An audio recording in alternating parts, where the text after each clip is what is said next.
जब मैंने पहली बार ग्लोबल सिटी का ब्लूप्रिंट देखा तो मुझे कार्तिक जी का विजन बहुत ही बेहतर लगा। वो शहर में एक इको फ्रेंडली, कंफर्टेबल और लग्जरी टाउनशिप बनाना चाहते हैं। एक बात और मेरे को आपसे पूछनी है, क्योंकि हम ग्वालियर में रहते हैं, जगह जगह इवन पॉश इलाकों में रोड टूटी हुई है, रोडों की हालत बहुत खराब है, रोड बन भी जाती है तो पता नहीं 6 महीने टिकेगी, 1 साल टिकेगी, पता नहीं होता है। रोड की क्वालिटी कैसे आप मेंटेन करते हैं कि परफेक्ट बनने वाली है?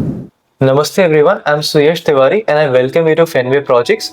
आज हमारे साथ ग्लोबल सिटी के चीफ कंसल्टेंट हैं शशांक दीक्षित जी। इनसे हम कुछ क्वेश्चन पूछेंगे based on construction, global city पे क्या काम चल रहा है, कैसे चीजें मेंटेन हो रही हैं ग्लोबल सिटी पर। तो नमस्ते शशांक जी। नमस्ते सुयश। मैं 17 साल से इस इंडस्ट्री में काम कर रहा हूँ। ग्वालियर शहर में मैंने 6 से 7 प्रोजेक्ट कंप्लीट किए हुए हैं।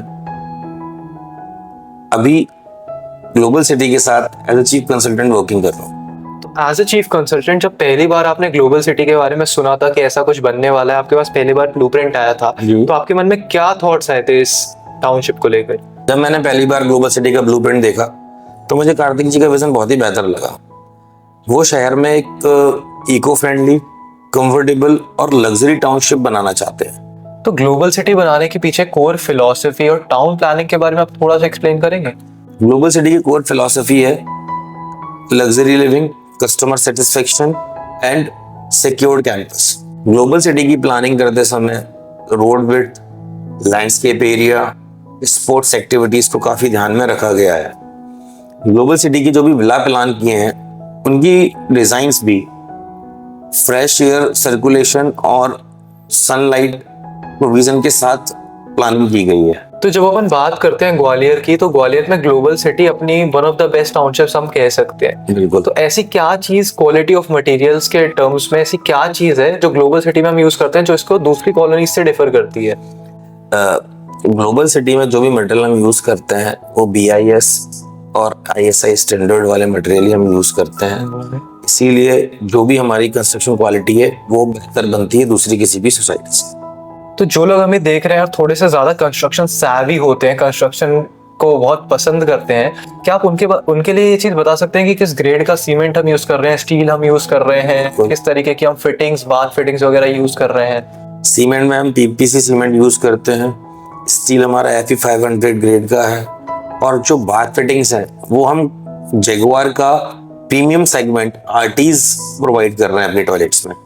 मतलब कह सकते हैं कि सारी चीजें जो हम यूज कर रहे हैं वो वन ऑफ द बेस्ट है ना? One of the best material ही हम यूज करते हैं पूरी सोसाइटी। अच्छा, एक क्वेश्चन मेरे को आपसे पर्सनली और पूछना था कि जैसे कि आप चीफ कंसल्टेंट है साइट के, ठीक है, तो इतने बड़े लार्ज स्केल पर जब कंस्ट्रक्शन हो रहा होता है, जहां मैं देख रहा हूँ कि सैकड़ों विलास बन रहे हैं, तो आप कंसिस्टेंसी और क्वालिटी कंट्रोल कैसे मेंटेन करते हैं कि हर चीज एकदम कंसिस्टेंटली बने? इतने बड़े प्रोजेक्ट को मेंटेन करने के लिए हमने 25 से 30 लोगों की टीम बिल्ड की है, जिसमें हमारे सीनियर इंजीनियर्स, सुपरवाइजर्स सभी हैं। क्वालिटी एश्योरेंस के लिए हम उनकी पीरियडिकली ट्रेनिंग कराते हैं। हम उनको जो प्रोडक्ट हमें डिलीवर करना है उस प्रोडक्ट को कैसा बनना चाहिए और किस नॉर्म्स के अकॉर्डिंग बनना चाहिए उसकी पूरी ट्रेनिंग देते हैं।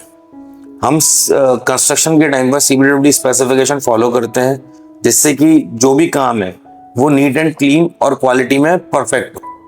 अच्छा, एक बात और मेरे को आपसे पूछनी है, क्योंकि हम ग्वालियर में रहते हैं, जगह जगह स्पेशली इवन पॉश इलाकों में रोड टूटी हुई है, रोडों की हालत बहुत खराब है, रोड बन भी जाती है तो पता नहीं 6 महीने टिकेगी, 1 साल टिकेगी, पता नहीं होता है। हम भी रोड बना रहे हैं, बार बार बननी नहीं है। तो रोड की क्वालिटी कैसे आप मेंटेन करते हैं कि परफेक्ट बनने वाली है? रोड कंस्ट्रक्शन में हमने बहुत ही ध्यान रखा है और हम इसको 5 लेयर में कंप्लीट कर रहे हैं। ओके। सेकंड लास्ट लेयर हमारी RCC की है।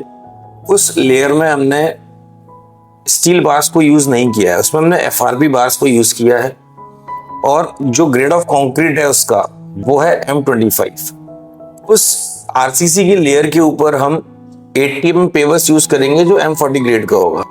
मैं 100% श्योर हूं कि ये रोड लाइफ टाइम कभी भी टूटेगी नहीं, बैठेगी नहीं, कोई भी प्रॉब्लम कभी क्रिएट नहीं होगी, ना ही इस पे कभी भी वाटर लॉगिंग होगी। अब जैसे हम ग्लोबल सिटी बना रहे हैं, ग्वालियर की one of the biggest townships हम इसको कह सकते हैं, तो इसके नंबर्स भी वन ऑफ द बिगेस्ट होने वाले हैं, कस्टमर्स भी वन ऑफ द बिगेस्ट होने वाले हैं। तो एक चीज है कि कस्टमर फाइनेंशियल सेफ्टी का हम किस तरीके से ध्यान रखते हैं कि कस्टमर की पूंजी सुरक्षित रहे? ग्लोबल सिटी रेरा और TNCP अप्रूव्ड प्रोजेक्ट है यहाँ पर जो भी पेमेंट प्लान है वो कंस्ट्रक्शन लिंक्ड पेमेंट प्लान है। जो स्टेज कंप्लीट होती है उसके बाद ही कस्टमर को पेमेंट करना होता है।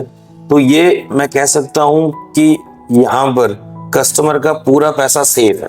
तो मेरा एक पर्सनल क्वेश्चन भी है आपसे, जी। ठीक है। वो पर्सनल क्वेश्चन ये है कि मेरे घर में से भी अगर कोई प्रॉपर्टी में निवेश करने के लिए देखता है किसी टाउनशिप में, तो सबसे बड़ा डर ये बना रहता है कि पता नहीं पैसे हमने दे दिए, अंडर कंस्ट्रक्शन प्रोजेक्ट है, कभी पूरा हो ही नहीं पाया।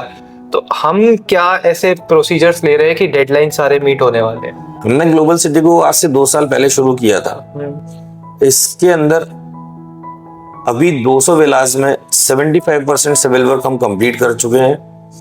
अगर मैं एक्सटर्नल डेवलपमेंट की बात करता हूं तो लैंडस्केप एरिया भी हमारा कंप्लीट है। रोड्स की 75% प्रोफाइल कंप्लीट है। एक्सटर्नल ड्रेनेज और सीवरेज की 100% लाइंस कंप्लीट की जा चुकी हैं। और मुझे लगता है कि हम इस प्रोजेक्ट को within the time frame और before the time frame complete कर लेंगे।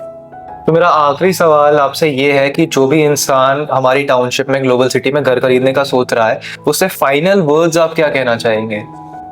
जो लोग ग्लोबल सिटी में घर खरीदना चाहते हैं उनसे मैं एक ही बात कहूंगा कि जो क्वालिटी कमिट की जा रही है आपको वही क्वालिटी मिलेगी और आप वहां पर विजिट करके खुद भी देख सकते हैं।